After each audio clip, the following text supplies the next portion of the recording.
دیوانی case بھی سنے تھے تو دیوانی کیس بھی نہیں لگ سکتا. یہ بڑی عجیب ان کی منطق تھی.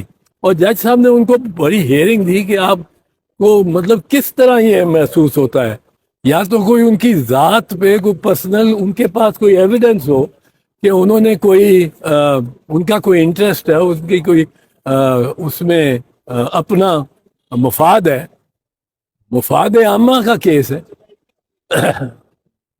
اور اس میں وہ لے آنا جج صاحب کو کہ آپ اٹھ جائے. ہمارے ہاں جج صاحبان اس معاملے میں اکثر اوور سینسٹیو ہوتے, ان کو ذرا کہہ دیں کہ جی آپ نہ سنیں تو وہ کہہ دیتے ہیں کہ اکثر کہ میں نہیں سنتا. کیوں نہیں سنتے سر, آپ سنیں سنیں سنیں. دوسری پارٹی یا میں ہم کر رہے ہوتے ہیں ان کی منت, وہ کہتے ہیں جب انہوں نے کہہ دیا ہمیں آپ کو بے اعتماد نہیں ہے تو میں نہیں سنتا. بابر ستار صاحب نے ان سے پوچھا کہ آپ کس بنیاد پہ کہہ رہے ہیں کہ میں چھوڑ دوں اس کیس کو. وہ سب نہیں ہے کہ ان کا کہنا یہ تھا کہ جی آپ چونکہ اس انڈسٹری کے کیسز کرتے رہے, یا آپ چونکہ ججوں کا لیٹر میں بھی آپ نے لکھا ہے ججوں کا لیٹر, اور اس میں آپ نے لیٹر میں حساس ادارے ISI وغیرہ کا نام دیا ہے, تو آپ نہ سنیں. جج صاحب نے آج بہت اچھا کام کیا, بہت اچھا, اور وہ یہ ہے کہ انہوں نے نہ صرف ان درخواستوں کو لائق سماعت ہی نہیں سمجھا, اس بنیاد کو کہ آپ فوجداری کیس کرتے رہے یا آپ دیوانی کیس کرتے رہے, آپ کیس نہیں سن سکتے, یہ ہر عدالت پہ یہ لگنا شروع ہو جاتا. تو جج صاحب نے آج جن محکموں نے بھی یہ درخواستیں اس گراؤنڈ پہ دی ہیں اور وہ نہیں بتا سکے کہ جج صاحب میں اپنا کون سا تعصب ہے, کیا ہے جج صاحب کا اپنا کیا مفاد ہے.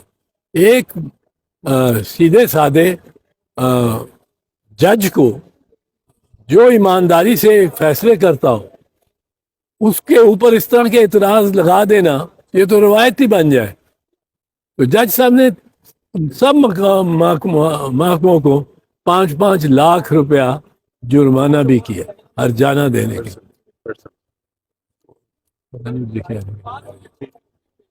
سب کو ان کو 5-5 لاکھ روپیہ جرمانہ کیا تاکہ کنٹمپٹ لوگ اور توہین عدالت کے بھی سزائیں دی. یہ اب اس کیس کا کیا مستقبل دیکھ رہے ہیں اعتزاز احسن صاحب آپ پرسنلی؟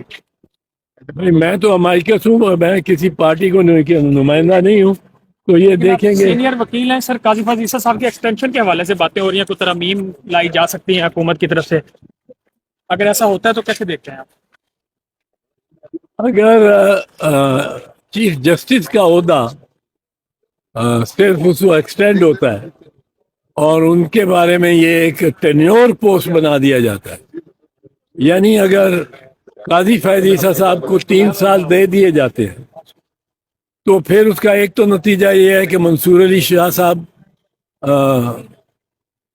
چیف جسٹس نہیں بن سکیں گے, منیر صاحب چیف جسٹس نہیں بن سکیں گے, یہ اس دوران ریٹائر ہو جائیں گے, اور پھر جو اگلے چیف جسٹس آئیں گے وہ بھی 3 سال کے لیے ہوئے, تو جو اچھے جج مندو خیل صاحب اور عائشہ ملک صاحب یہ بھی ریٹائر ہو جائیں گی.